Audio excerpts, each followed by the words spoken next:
Welcome everyone to our virtual small talk evening. Today we're going to be talking about behind the scenes stories at the museum. So everything that goes into running the museum and all the different things that we do at the museum. So thank you for joining us this evening. As you will have noticed, your mics have been muted and your video has been turned off, and that's just to ensure that our internet connections stay strong. If you have any questions or any comments or anything like that and you want to communicate throughout the presentation, please just use the chat function. It's located at the bottom, meeting controls at the bottom of your screen. If you can't hear us, make sure you have selected join audio. Feel free to ask questions throughout the talk. We'll get to as many as we can during the talk, but we will be doing a live Q&A at the end, so you can always hold on to that to the end if you want. Jennifer will pop up during the presentation and ask your questions. If you post anything inappropriate in the chat, you will be removed from the meeting. We would like to acknowledge that although we're meeting virtually, we are meeting on Treaty 1 territory, the traditional territory of the Anishinaabe, Cree, Oji Cree, Dakota, and Dene peoples, and the homeland of the Métis Nation.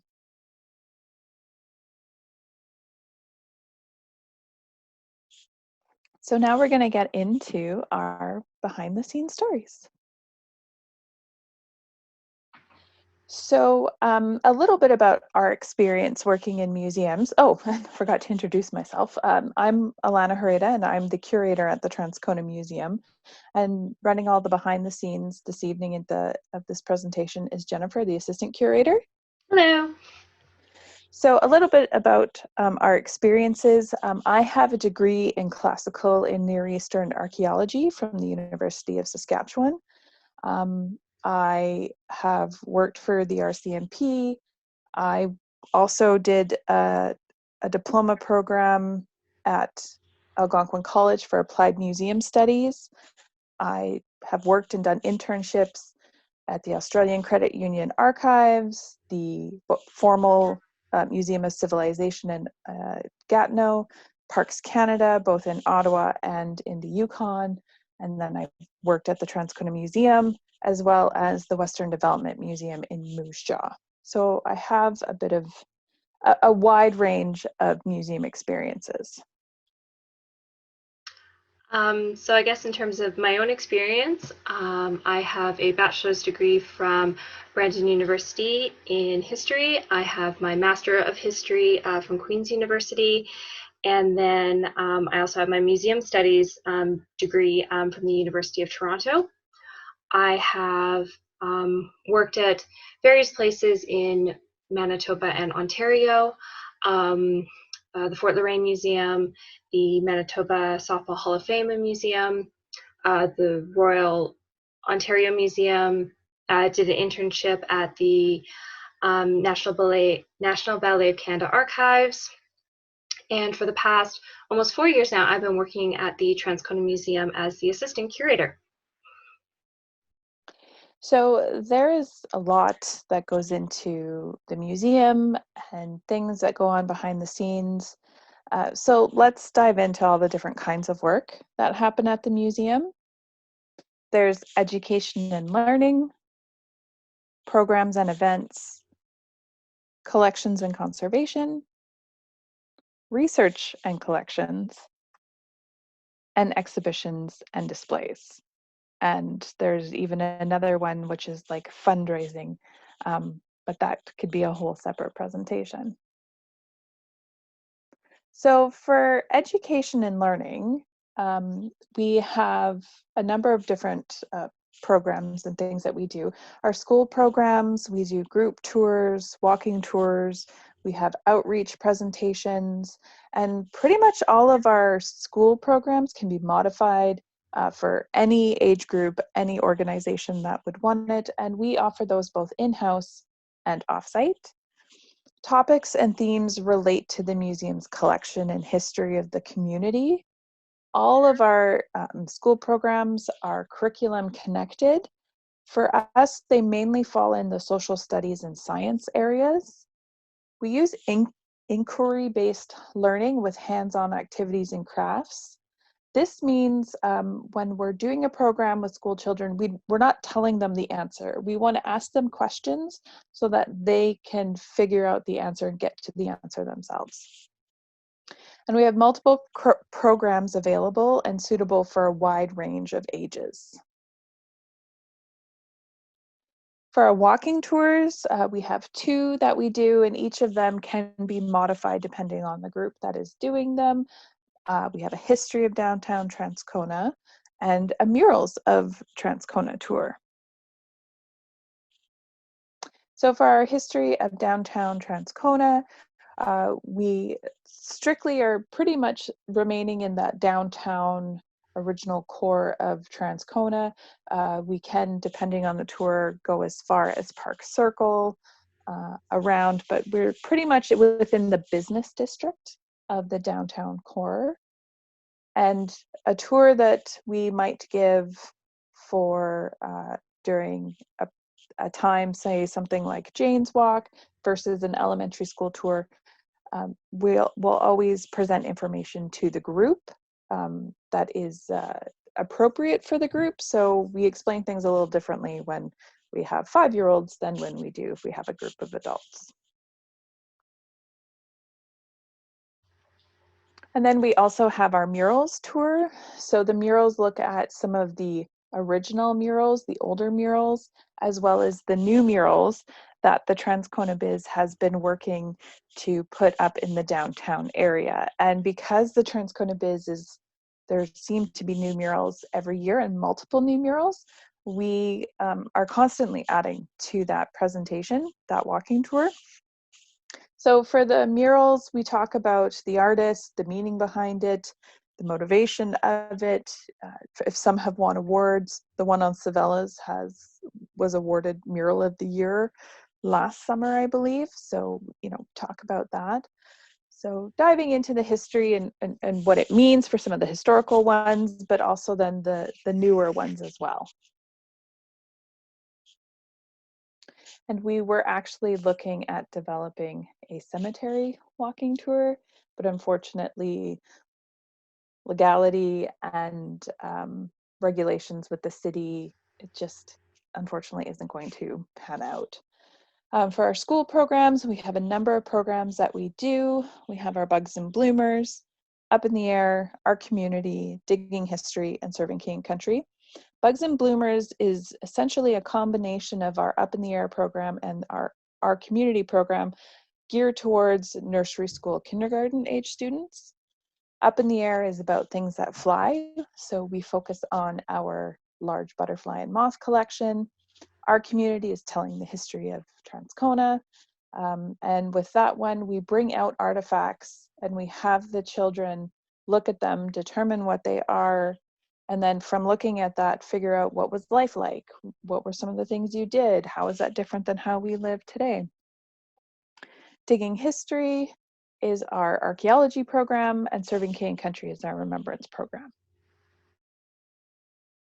So for our Up in the Air, like I mentioned, we highlight our butterflies and moth collection, and we also have a collection of bugs and beetles that we bring out in that presentation. For Serving King and Country, this one is geared towards grade 6s and grade 11s because it fits into both of their curriculums. So we talk about Transcona's part during World War I and World War II, both with the soldiers that enlisted, but also what happened on the home front. For Our Community, we talk about the changes and how the community has grown and developed and what life was like. So looking at early schools, early transportation, and for that one, it starts with early settler period to pretty much today, more current history. So we're looking at a very, over 100 years of history in that presentation. For our archaeology program, Digging History, that program has two components where we talk about the different Indigenous groups from Manitoba. We read and talk about an oral history and how oral histories were used to teach and lessons and morals. And then we have a small shoebox dig that the students do. And then we look at what they find and what that means. So different projectile points mean different things. Pottery might mean, you know, their evidence of cooking, things like that.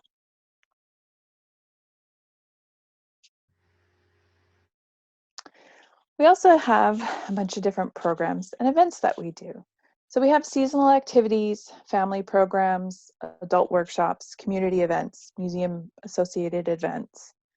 These are opportunities for us to provide new perspectives on the museum while offering fun and unique activities within the museum space. It's also an opportunity to partner with other organizations in the community. They don't necessarily have to relate to heritage or collections, but our mission at the museum is to preserve and promote the community spirit of Transcona through sharing our history and stories for the benefit of all. So pretty much everything we do has to come back to that mission statement in some way, shape, or form. So we're doing that with all of these. Sometimes it's not a very clear connection, but everything is always connected to what we're doing, to our mission at the museum. And our programs and events can also involve social media outreach and different promotions online. Just like you guys are joining us today online.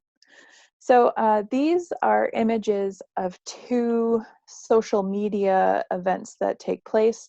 The upper left is Historic Places Day, where historic places all across Canada can register for this initiative. And if you go to a historic place on that day that is registered and you take a selfie, you have the chance of winning $1,000 and the historic place winning $1,000. So that one's really fun, and that takes place in July. And then next week, I believe, Jennifer, is Museum Week. So Museum Week this year, it's every day is a different theme or a different topic, and then museums post stories or images related to those themes on social media. So this year for Museum Week, it's all related to COVID and the situation that we're going through and what museums are doing in this situation that we're in right now. Correct, Jennifer? Yes. So one day it'll be thanking our heroes and our frontline workers. Another day it might be, how technology is, connecting us all. Togetherness is the big theme this year. So all related to kind of what we're going through right now. Mm-hmm. Another big one is actually in September. There's one called Ask a Curator Day, which is a lot of fun. That one typically takes place on Twitter. So we will answer questions that people ask our museum. We ask other museums questions. Sometimes there are challenges that are set out by other museums. That one's a lot of fun to follow. We also try to get into the media as much as we can. So, we've had CTV Morning Live out at the museum to promote our events and our exhibits and what we're doing. Also, last year, Transcona was named the best neighborhood. So we were out there and making sure that we were promoting that, but also taking part in some of those ceremonies. And just a plug, on Monday next week, the 11th, I believe, is the date, we will be hosting CTV Morning Live as well at the museum, a little bit differently than how we typically do. We'll be doing it via Skype, but we will be hosting CTV Morning Live on Monday. We have started to offer workshops at the museum, adult workshops, because initially when these started, we were also serving alcohol. It's not necessarily adult only.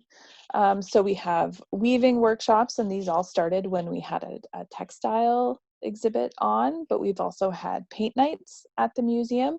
So we have run these as fundraisers for the museum, but also a way to use the museum as a community space, a learning facility, and to work on promoting that community spirit of Transcona.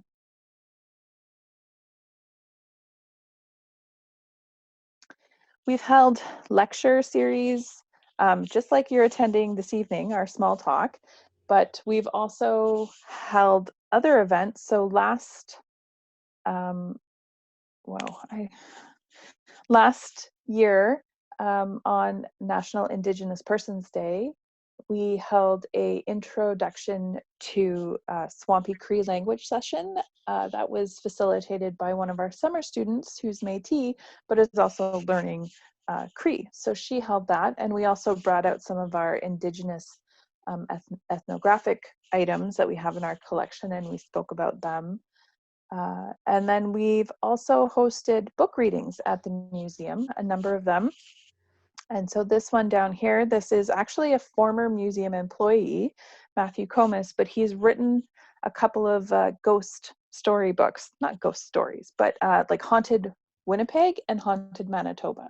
So taking ghost stories from buildings and places in Manitoba and in Winnipeg, and they're in his book. He also runs Winnipeg Ghost Tours.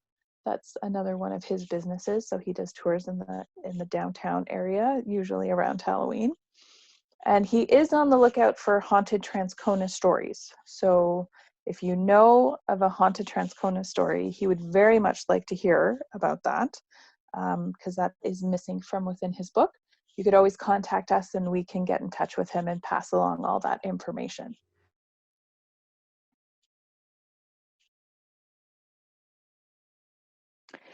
And then we do a lot of programming with kids. So these are two images from our spring break programming.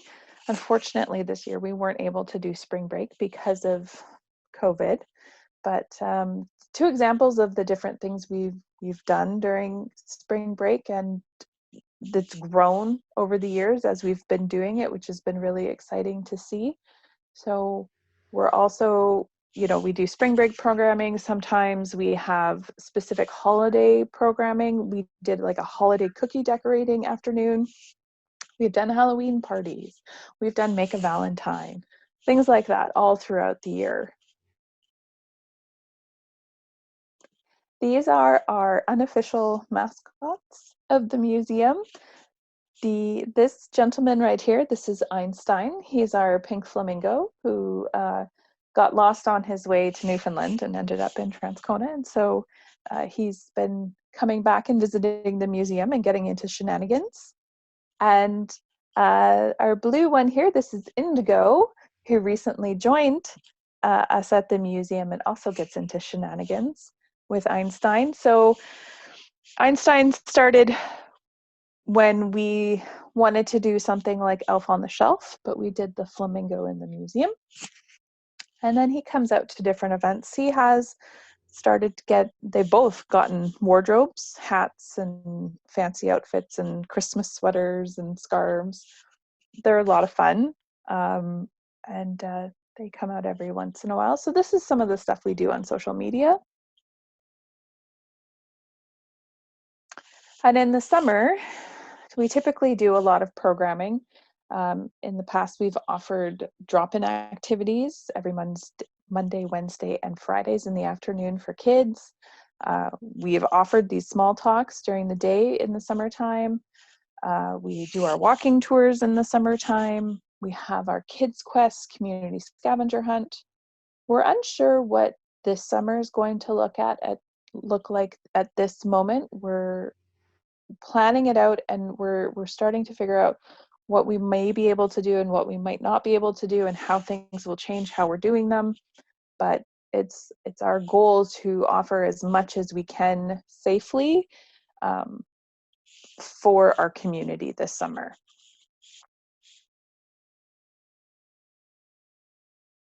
We've held other events as well. So to celebrate Canada 150, we actually held a short film festival, and the theme was celebrating Canada through the eyes of Transcona. So we had our entries for that, and then we rented the square and we set it up, and we got chairs. The Biz helped us out with their projector and their screen for that evening. It was a wonderful evening. It's always when you're doing stuff outside, you're always worried about the weather, but we had great weather. We also showed Canada Heritage Minutes as well that evening to round out our short film festival, and that was a lot of fun. That was something new and something that we had never done before, and we really enjoyed it.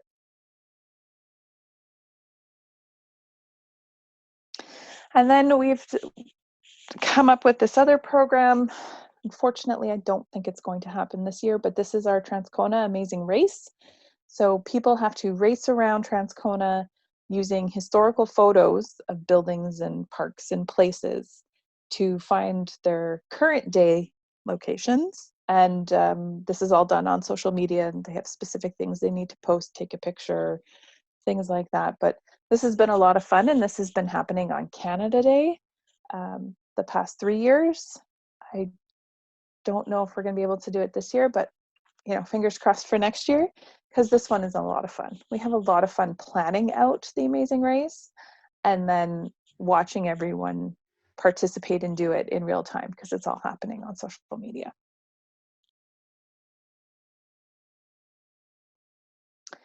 So next we have exhibitions and displays. So we try to yearly change our exhibitions. We rotate some other exhibitions within the museum, smaller ones. We actually have 3 satellite displays that are all off-site. We have displays at the Transcona Legion, the Transcona Library, and the Transcona East End Community Club. We'll set up pop-up displays by request, or during other community events, special events, other cultural institutions. If they're having events, we've set up exhibits with them. We have virtual exhibits. We have 2 on our website. We have our Windows at 141. There's a virtual component to that one. And then we have our Serving King and Country virtual exhibit, which is hosted on the Virtual Museum of Canada. Hall of Fame, things like that. So our exhibits, they are focused on a particular topic or theme with support of our collection. So there's always a big idea, one big idea. What is the story of this exhibit? And then within each display case, it's telling a smaller story of the overall story. We feature artifacts, archival items. We have interpretive panels and materials, try to have interactives. All of those things go into our exhibits. A considerable amount of time and effort goes into the planning, the designing, the implementing, the building of an exhibit. And that involves both in-house preparations and then outside expertise as well. We try to do as much as we can in-house to save money, because our museum doesn't have a lot of money. So we try to do as much as we can in-house, and that just saves on costs. So to build an exhibit, like I said, we have our big idea, and then we look at our collection. What do we have in our collection that fits within that big idea, that story that we were wanting to tell? We look at our budget. How much money do we have to be able to do this? Do we need to apply for grants? There are grants out there to build exhibits. Do we need to apply for a grant for this? And we're currently waiting to hear about a grant application, because we want to build a new Remembrance Week display. So we should find out within the month if our application was successful for that display. Then we start looking at our interpretation of our artifacts and the big idea, and what are we going to say? We look at the design. The design is, how are the cases going to be set up? How is the floor plan going to move? How are people going to move through the space? What are our panels going to look like? What are our colors? There's a lot that goes into the design aspect. And then we start building. So some things, we might have to build custom mounts. We've done that in the past. That could be building, but like the designing of our exhibition panels that we do on the computer. those things all go into building. We have to prepare our exhibit space, so we need to take out the old exhibit, and then we typically change colors, we rearrange things, so all of that needs to happen, and then we install the new exhibit, and then we open. So a lot of work goes into exhibit renewal time. This is what we call it, and it is one of my favorite times of the year. I really enjoy doing exhibit renewal. Although this year we are not changing our exhibit completely. We had planned for a Manitoba 150 themed exhibit to go in for this year, but because of the whole COVID situation and staff needing to work at home for a while, as we have been, what we're doing is we're refreshing the current exhibit that we have. We're rearranging it. We're bringing new artifacts out. It will look different. And then our Manitoba 150 exhibit we will do next year. So this design and the planning of that exhibit is pretty much almost done. But it takes about a month to completely redo an exhibit because when we're painting, we need to give paint at least 30 days to off gas minimum. So now that we can get back into the museum and start prepping to reopen, we don't want to be closed for yet another 30 days while we're doing this. Now, we're still not sure how long it's going to take us to prepare to be able to reopen, but we didn't want to have to throw in a new exhibit on top of that. So we're just doing a refresh.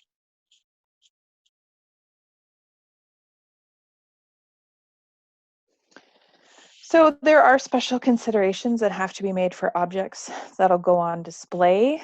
If we're putting our butterflies and moths on display, they are very sensitive to light and they will fade very easily. So we're going to put them in areas that are darker or where we have more control over the light. So our hall gallery, it will be, our light switch in there is going to be modified to actually a motion sensor light. So the light will only turn on when someone enters the space. And that's one way that we can control to ensure that a light isn't turned on and then left on for overnight, over a weekend, something like that. Occasionally, we do have to borrow objects or display materials from other cultural institutions or individuals. So sometimes we're doing an exhibit, we might actually not, we might have a hole in our collection. So we don't have some of the artifacts that would help tell that story. So we do look at borrowing items from individuals. Sometimes we look at borrowing from institutions, some of their artifacts, but then sometimes we borrow things that aren't artifacts. So a couple of years ago from the St. Boniface Museum, we borrowed another platform from them because they had an extra one, so we could display more of our things up off the floor. We have to be very creative with how we display and showcase our items. Sometimes, you know, our cases are limited in size, and they're older cases as well, so they have to fit in there. Or sometimes we want to bring larger things out, but we don't want people to touch them or try to use them because one time, for instance, we have a spinning wheel in our collection and it was out and it was up on blocks to show like it wasn't sitting on the floor.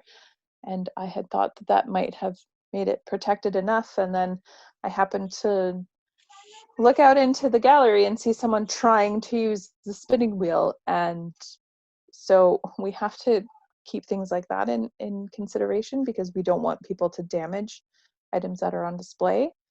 But things that have been used before, people really want to show how it's used or figure out how it's used. So it's just like catch-22 of putting artifacts on display. So that's why we built our platform. So things are up, they're more out of the way. It's also protecting them from when the floor is washed and things like that. But so creative ways to display objects. And then even there's, when we're writing display panels, you know, are we writing this for, because there's different people, the streaker, the stroller, or the academic. So are they just walking by the panel, not even reading it? Are they strolling by, maybe reading the title and the first line and then moving on? Or are they reading every single word on the panel? So, you know, even when we're designing panels, we're kind of doing it for all three. Whether we have a big title so the streaker can get the idea of what the information is. We have, you know, the next line or two is usually a little bit bigger font for the stroller, and then we have the text for the academic. But even then, we have limits to how many words we will put on a panel. We have to make sure the font is big enough, and there's a lot of considerations that go into it. And then we have our big idea panels to object label panels, and these are all designed differently, and they have different theories behind all of them. So just because an exhibit is open doesn't necessarily mean that it's finished. Sometimes we realize that we might need an additional label, we may need more information. Actually, with our current case where we're trying to illustrate women and women who worked at the Transcona shops, but we have almost zero artifacts related to that. So we're hoping that at some point we'll either have somebody potentially loan it to us for the exhibit, or even donate some items to us that we can then put in that display case. We had been talking with a couple of people last summer and into the fall, but it just never worked out for them to come in to show us the items because of they were coming with a sibling and scheduling and things like that. So there's always little tweaks that we'll do on an exhibit. Oh, and did I go too far? Nope, I did not. So up here, this top photo here is what the gallery can look like when we clear everything out. And a couple of years ago we had to, because there was some ceiling repair being done. So we had to move everything out of the way. This here, we use a lot of blocks to not elevate, but build up the artifacts in the display cases. So they're all on different levels, and it's visually appealing for the eye to look over everything in the display case. But every year we change the color of these boxes that matches the theme of the color theme of the exhibit. We have a floor plan that's drawn out to scale where we plan where display cases are going to go. And we have to ensure that we keep the proper amount of space between display cases, for instance, for wheelchairs and accessibility or strollers, or you also want to have good flow through your exhibit, so you're leading people where you want them to go, and or blocking off places where you don't want them to go, and things like that. So actually today I was at the museum this morning, and Jenna and I were figuring out our new floor plan for this refresh of our exhibit. So this is just another example of us changing the paint color, so it's very noticeable. So we changed the color because sometimes people remember a color of an exhibit over potentially what some of the things were on display. Or sometimes two people come in and they said, oh, I was here a year ago. And then we get talking to them and it was actually more like 5 years ago that they had been in the museum.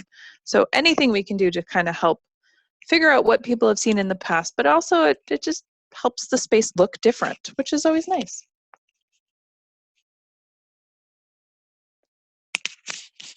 When we take items off display, we also they all have tags, so we put the tags back on, and if they need to have their identifying number put on, we do that at that point. So we're organizing things. We don't just take things off a shelf and then put them back on any old shelf. There are every artifact has a home, so it has to go back on into its home, and we need to keep track of that. And then so the photo on the right is just showing, you know, what the gallery can look like as we start to empty things.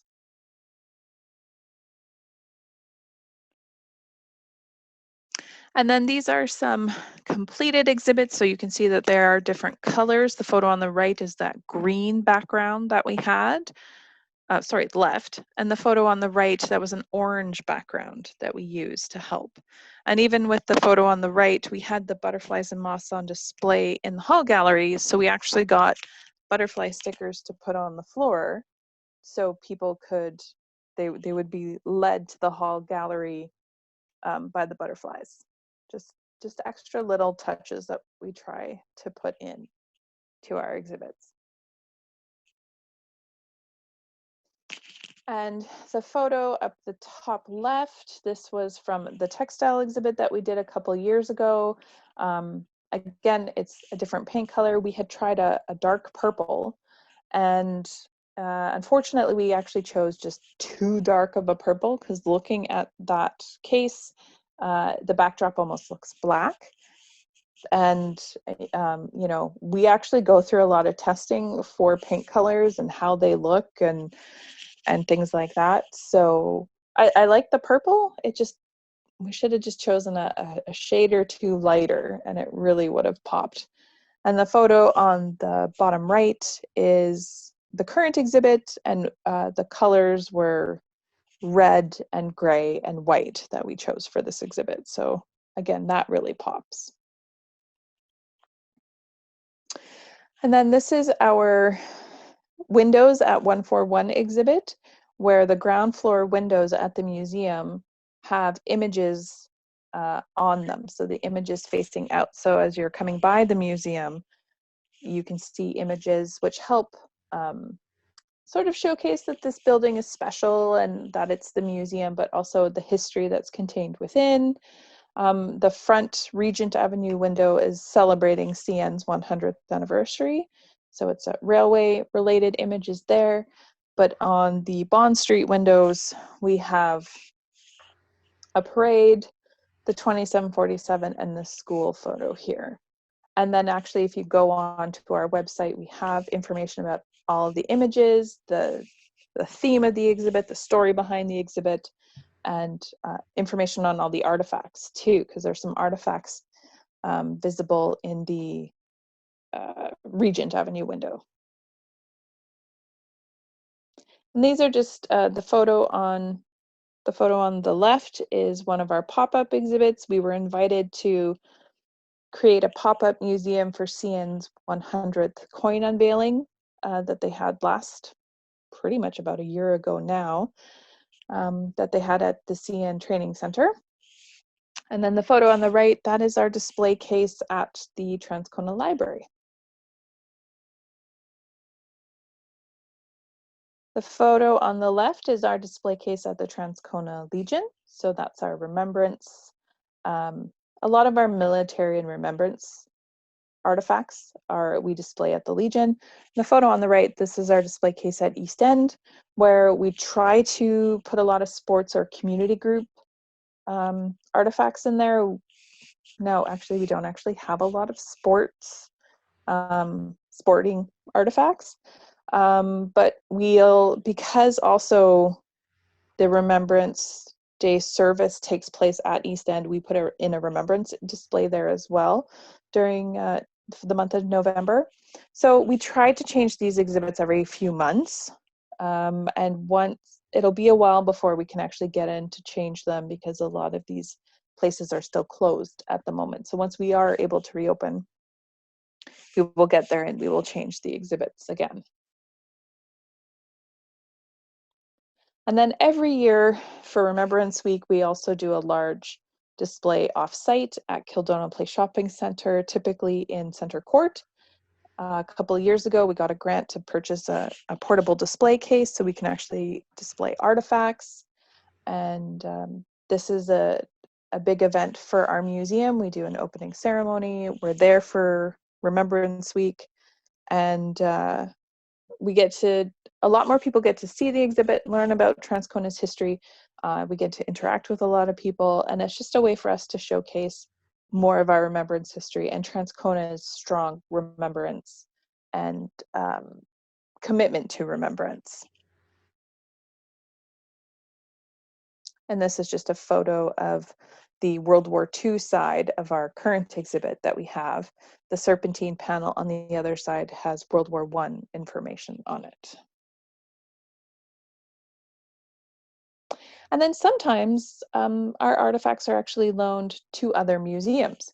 So this is actually a photograph of a sports exhibit at Dalnavert, and they actually borrowed a number of our artifacts, and they're on display in this exhibit. So sometimes we borrow from other places, and sometimes people borrow from us.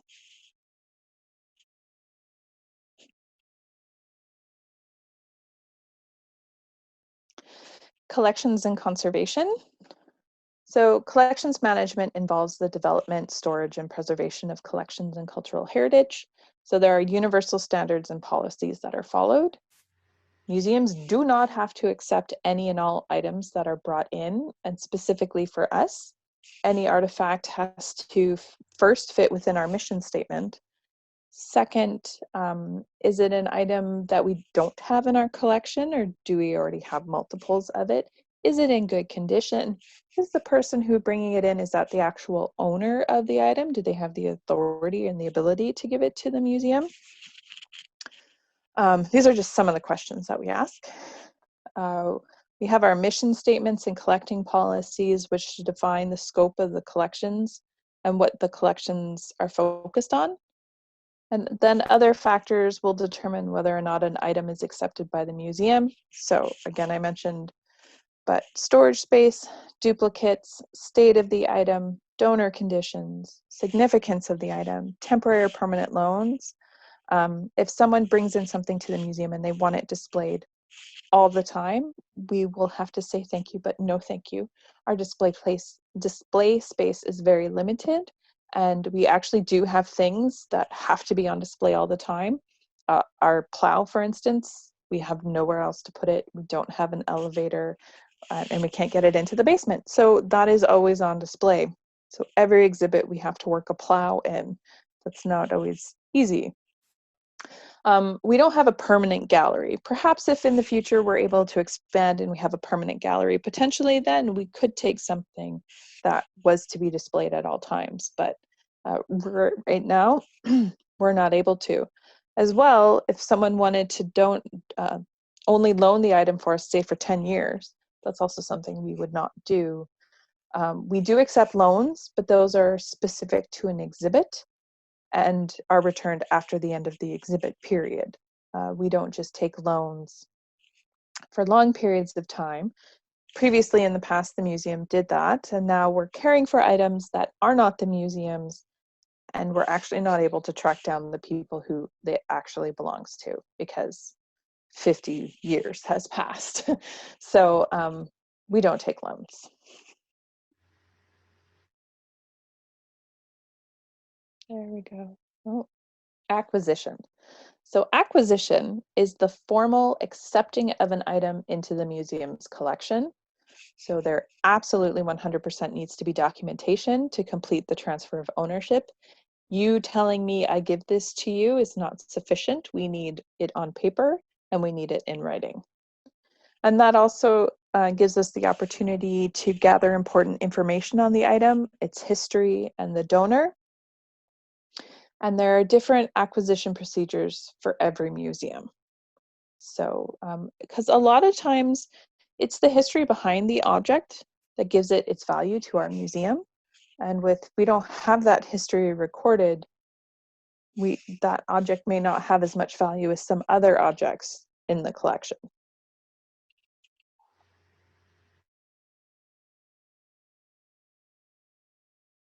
Accession. So the next step is accession. So it's the process of creating a permanent record for the item.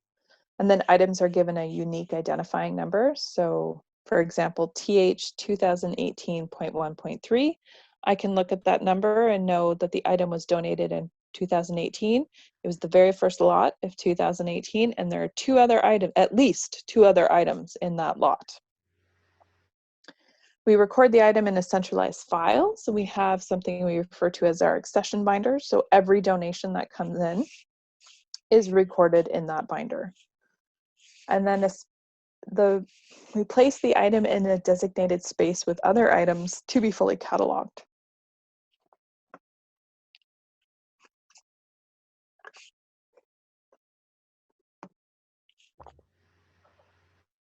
So cataloging, this is our standardized method of registering items to the museum's collection database. So we have to record a lot of information: its name, its type, its physical description, condition, measurements, the provenience, so the history of the item, where it came from, who owned it, function, significance, the donor's details. If it's an archival piece, we have to create something called a FONS, and then describe the material according to archival methods and rules. There's something called rules for archival description. We follow that. So that might be a series, file item descriptions. We cross-reference it with similar items. We have to physically number the item, provide housing if necessary. So that might mean making a box, and then give it a permanent location in the museum, give it its home.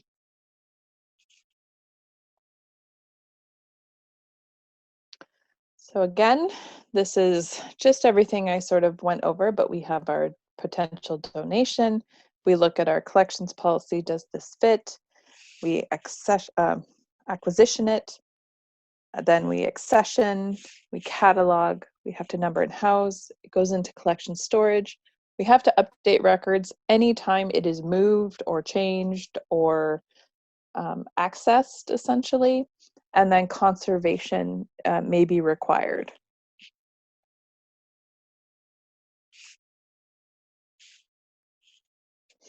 So for storage and collections, so for collection storage, we move the item into the appropriate area of the collection storage. So at our museum, we store like with like. So all our trophies are stored together, all our license plates are stored together, all our cameras are stored together. And every museum or archive has a different system of organization. This is just what works for us. And storage spaces come in all shapes and sizes. And some museums don't even have on-site storage. We're pretty lucky in that 99.9% of our collection is stored on-site. We have one artifact that is stored off-site, and that is the 2747, which is in Rotary Heritage Park. It's too big to fit in the building, and it is staying in the park. It's not moving. So everything else of the museums is in our building. Then we have preventative conservation. So by doing things to be preventative, we can hopefully minimize like repairs and things like that in the future. So we always ensure we're providing proper care and handling. So that's storage and exhibition, or if it's during research. We regularly monitor temperature, relative humidity, light levels, things like that. Then we have an integrated pest management program that we do as well. So we're always monitoring the building for pests. There will always be pests, but we're monitoring it to see if it gets to critical levels and then reacting if it does. We also do things like we don't allow food in the gallery or drink, or if we do during a special event, things have to be cleaned up right away. All food garbage has to go in a receptacle with a lid, and you can only have food garbage in one location in the museum and things like that. So we do as much as we can to minimize pests coming into the building. And then we just have to be commonsensical and prepared for anything. Because I have literally dealt with 4 floods in the basement, and they've all happened on completely different ways. Any way water can get in the basement, I've dealt with it. So for storage locations, these are just 2 examples. The photo on the left is some of our archaeological storage, and the photo on the right, this is the storage for our butterflies and moths. This is some conservation work. So we have a fetal beluga whale in a jar. It's an odd artifact to have, but we have it. And the formaldehyde solution in the jar was actually evaporating, and the beluga whale's head was being exposed. So it's the only item we have in our collection that's in formaldehyde. So I contacted the Manitoba Museum asking if they could help us. And they were actually able to take our beluga whale, flush out the solution that it was being stored in, replace the solution, and provide us with a more secure lid for the jar. And they did that for us. So sometimes it's asking for help from larger institutions. And the photo on the right, we had a little bit of a pest infestation with our butterflies and moths. So went through and cleaned it all out, but we had to freeze everything ahead of time. So all of our butterflies and moths went through a round in the freezer for specific amount of time, that kills the pests, and then we were able to remove what was left of them. Sometimes we do, this is preventative as well, but the photo on the left was this pinup calendar that we received.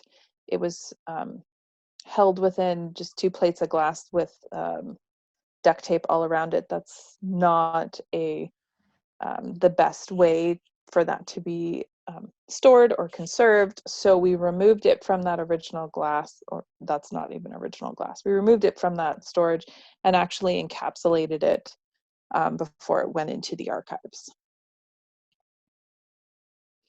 We all make custom boxes, as I mentioned. So this is a beaded jacket that used to be in a much bigger box, and anytime it moved, the jacket itself moved around in the box and slid all over the place.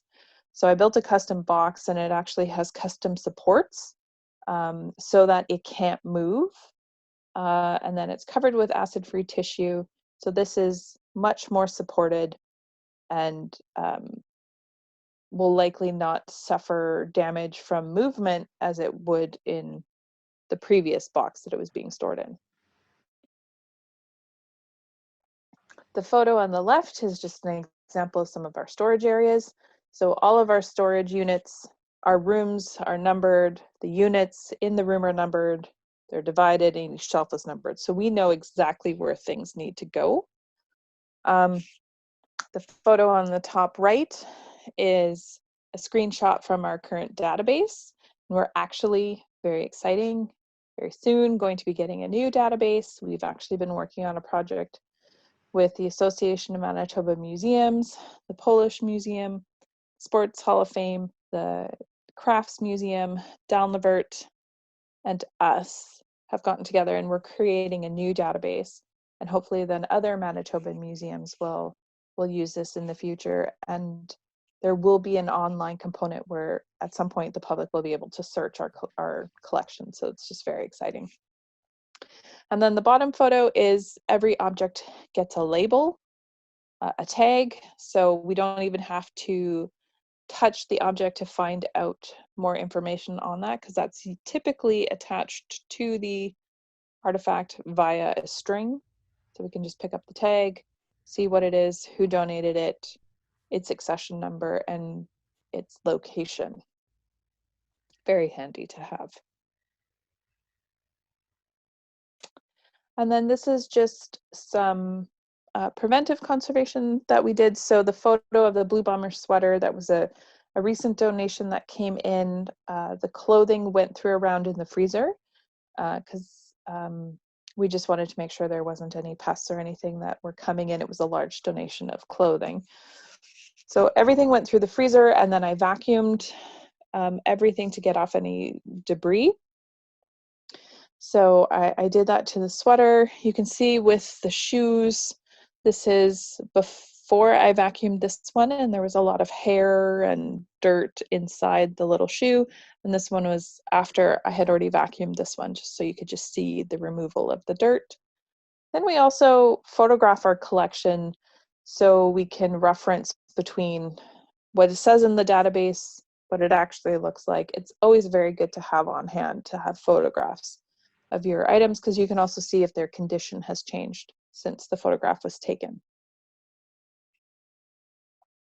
And then sometimes we do some conservation work before things go out on display. So this was a quilt that we were going to be hanging from the wall, but we needed to sew on a support on the backs to run the dowel through to hold up the quilt.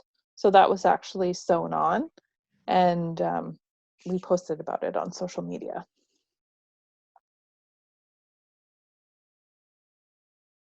And then we have a very large preservation project that we're working on at the moment. It's the 2747. The 2747 has been in Rotary Heritage Park since 1960, and it's been exposed to the elements. And although from a distance it looks like she's in pretty good shape, she's not. So we've been doing a lot of work to bring her back up into shape. So the photo on the left here, we have replaced the running boards and put in some temporary doors to stop the weather and wood and access into the engine. The doors are even different now if you were to go by.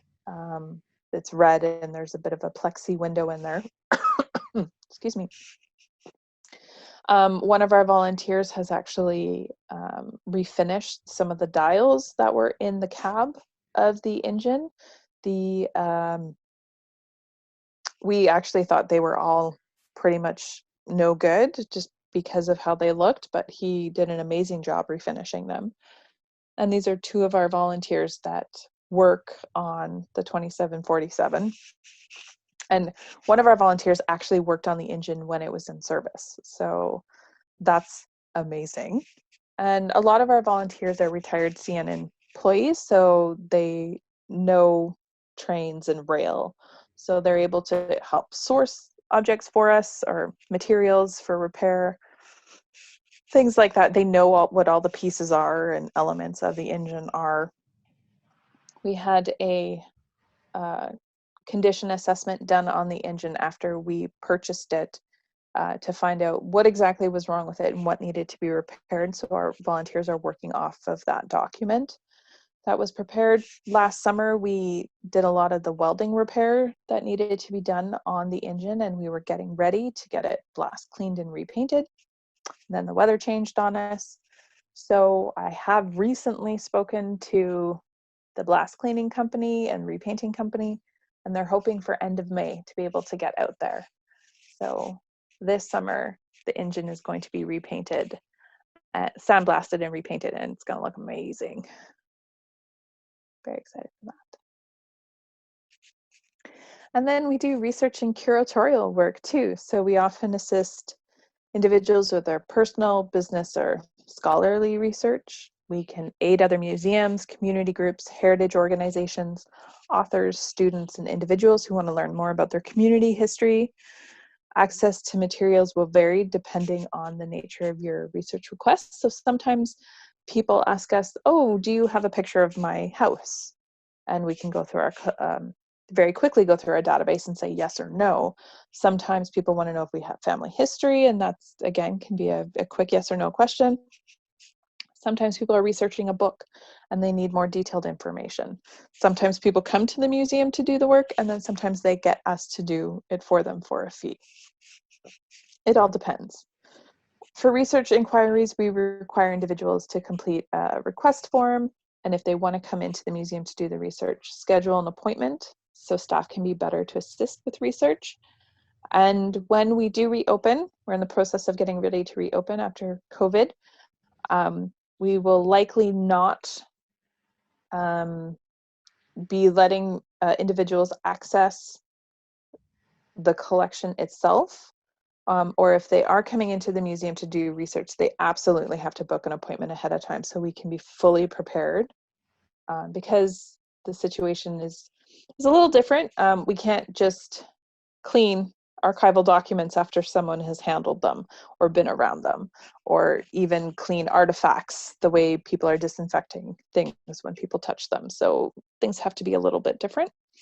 So definitely, if you have some research you want to do, to just call ahead and talk with us, and we can help you out before actually coming down into the museum. Because if you just show up at the museum to do some research, we're probably going to say we can't help you at this time, or it's going to be a lengthy process to get this all set up. Come back potentially tomorrow, and we can help you out. But always best to call ahead.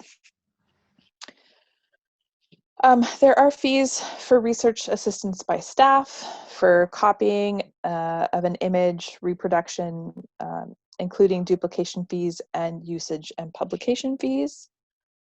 And then we also perform curatorial research in order to expand our own knowledge of the collection and community's history.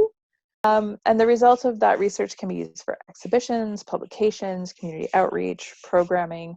So a lot of what museums do is research as well. So these are both examples of small talks that we've done. So you're attending a small talk right now. Photo on the left is a small talk. We have one on the Dougal train wreck. So I've done a small talk on that. We've actually previously had exhibits on it as well. And then the photo on the right is about Transcona schools, early schools in Transcona. So not just Central School, but some of the other schools that were in the area. We have a small talk about that. We did this really fun series, both as a small talk, but as a blog series as well, where in the Transcona News in the 1960s, they published a cookbook. So we went through and we started making some of the recipes, and just to see how is this different than recipes that are written today. Are ingredients different? Do they expect you to know more about the actual cooking and baking process? So this one was really fun, and we did a small talk on this, and then we actually made some of the food and we did some taste tests. It was a lot of fun. So sometimes it's research through cooking. Then we did a blog series. This is 2 examples of some of the blogs that we did. The photo on the left, the 50th anniversary of the museum, which was 2018, we did a 50 and 50 blog series where we highlighted 50 artifacts in our collection that help tell the history of the museum. And then once that was over, we actually had a small exhibit about our 50 and 50, where as many of the objects that we could put out on display were on display.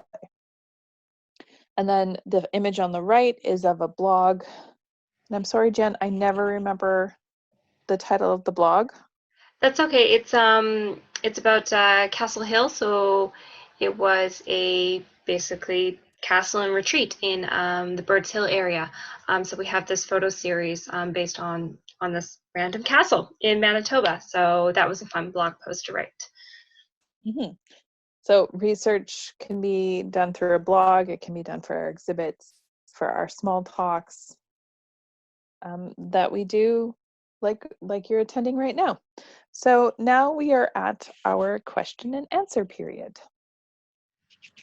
So please go ahead and use the chat function. It's in the control panel, and we'll do our best to answer any questions you may have.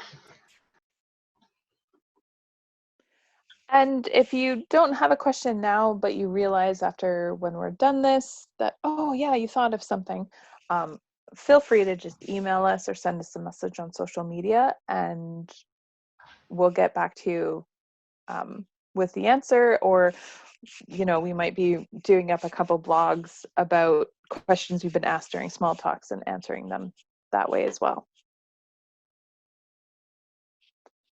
Oh, we have a question here. Okay.